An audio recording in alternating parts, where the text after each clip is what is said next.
The first day at Forks High School, Bella Swan felt that something was wrong. It wasn't just the discomfort of being new in town or the anxiety of meeting strangers.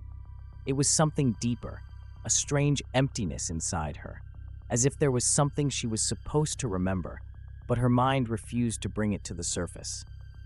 Everything around her felt too clear, too sharp.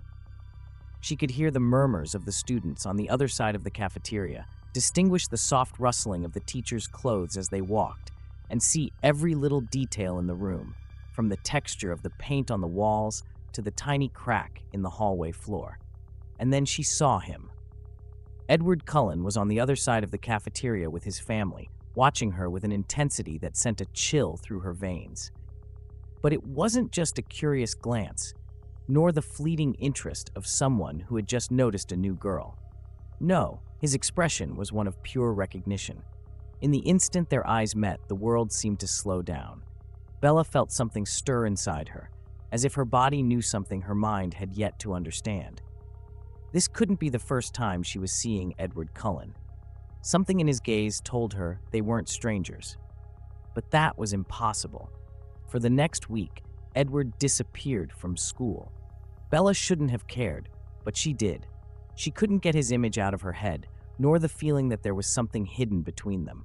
When Edward returned, his demeanor was different. He kept his distance, but his gaze remained fixed on her whenever he thought she wouldn't notice. Finally, in biology class, Edward spoke to her.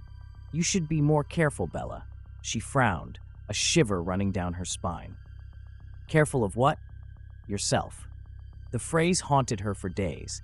Something in his tone, in the way he said it, left her unsettled. Edward seemed to know something she didn't, and the way he watched her, as if he was waiting for something to happen, only made her anxiety worse. Finally, when Edward took her to the woods behind the school and confronted her with the truth, her world shattered. "You're not who you think you are," he said gravely. Bella felt her stomach clench. "What are you talking about?" Edward looked at her with a furrowed brow, measuring her reaction before continuing. "You're not human." Bella laughed, but the sound quickly died in her throat. The idea was absurd, ridiculous, but something inside her stirred at his words. "That makes no sense, doesn't it?" Edward took a step forward, never breaking eye contact. "Have you ever been hurt? Been sick?" Bella opened her mouth to answer, but the question hit her hard. She couldn't remember the last time she had a fever, not even a simple cold. She had never broken a bone, never needed medicine. She didn't even have scars. "You have no pulse, Bella," Edward said tensely. "You don't breathe when you sleep." The world seemed to tilt beneath her feet. Her mind clouded. Her chest rose and fell, but suddenly she realized she couldn't feel the air entering her lungs.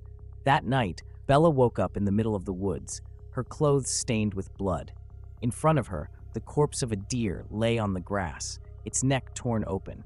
She tasted something metallic in her mouth. She lifted a trembling hand and saw blood on her fingers. She screamed. Edward appeared a second later. There was no surprise on his face, only a silent understanding. "I knew it was true." Bella trembled. Her mind exploded with fragments of broken memories. A castle atop a mountain, a hall lit by torches, a man with red eyes watching her with disapproval. The Volturi. They had done this to her. They had stolen her identity. But why? In the days that followed, the Cullens helped her understand her true nature. Now that her vampire instincts had awakened, her strength, speed, and senses were even sharper. But something about her was different. She wasn't just any newborn. It was as if her body remembered a life her mind had yet to comprehend. Then the memories came. Bella wasn't just a vampire. She had been a hunter. The Volturi feared her because she had once been one of them, an executioner. Not just a member of the guard, but an assassin tasked with eliminating vampires who posed a threat to the clan's order. She had hunted and destroyed many of her kind, too powerful for even Aro to ignore, until they betrayed her. They had stolen her identity, her history. They had turned her into a shadow of herself, believing that with time, her instincts would fade and her false human life would consume her. But they had failed, and now they were coming for her. Bella was no longer the defenseless girl who had arrived in Forks thinking her biggest problem would be adjusting to a new school. Now she knew who she was. She knew what the Volturi had done to her, and she had no intention of forgiving them. Edward was worried, but he knew he couldn't stop her. If you go after them, there's no turning back. Bella held his gaze, cold determination in her eyes. I never wanted to be in the dark. When the Volturi came, they didn't find the fragile, defenseless girl they thought they had created. They found the hunter they had tried to bury, and this time she had no intention of forgetting.